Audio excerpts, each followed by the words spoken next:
All right, I said this going to break last segment. This has been as great of a use of social media as I have ever seen.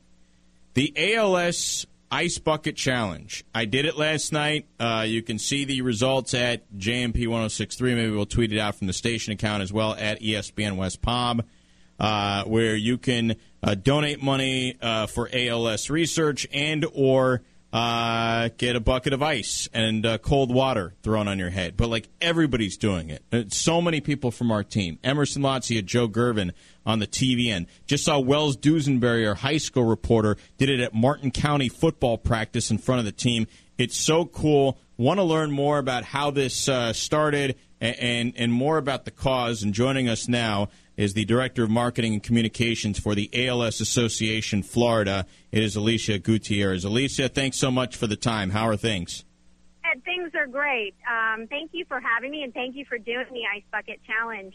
I have to tell you, ALS has not received this type of publicity since Lou Gehrig was diagnosed back in 1939, and we could not have ever dreamed that this type of awareness could be built by something so almost goofy, pouring freezing cold ice water over your head. Yeah, how did this start? Do you know how this idea came about and how it just really blew up? I know that people have been doing these ice bucket challenges for a couple of years for various organizations. I know that there are organizations on Florida's East Coast, up in the Brevard County area, that were doing it to build awareness about, I think, hospice and other nonprofits. But Pete Braitz up in Boston, he was a Boston College baseball player. He's 29 years old. He was diagnosed with ALS at the age of 27. And he wanted to find a way to raise money for the Massachusetts ALS Association Chapter, and came up with this idea, and he challenged 3 of his former teammates.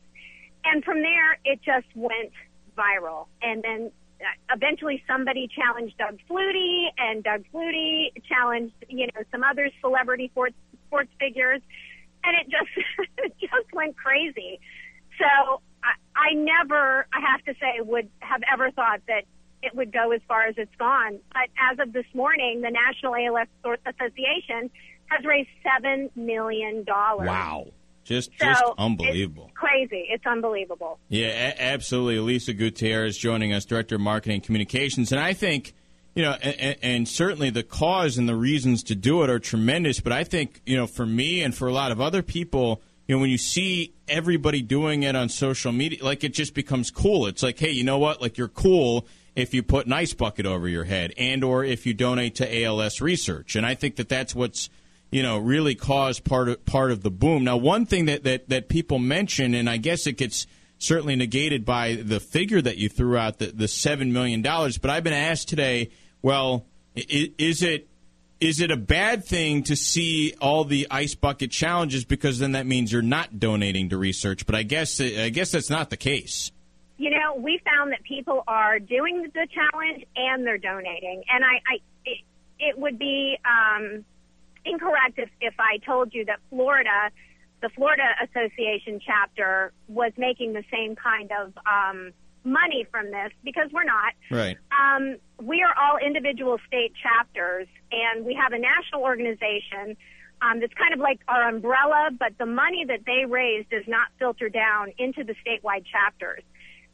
The Florida chapter is solely responsible for taking care of patients with ALS in the state of Florida.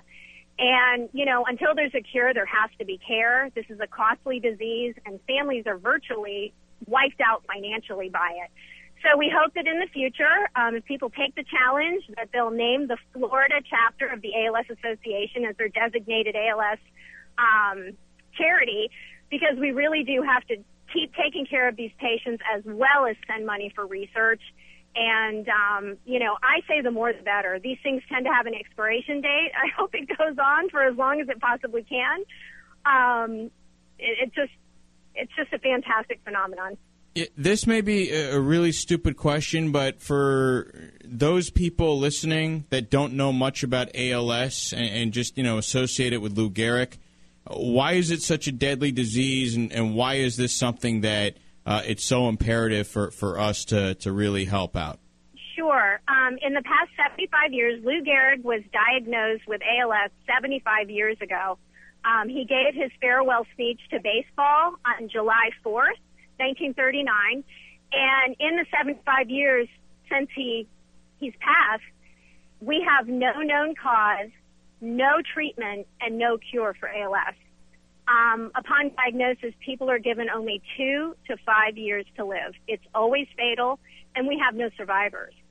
So, this is a disease it's not incurable, it's underfunded. We need more money, we need more support.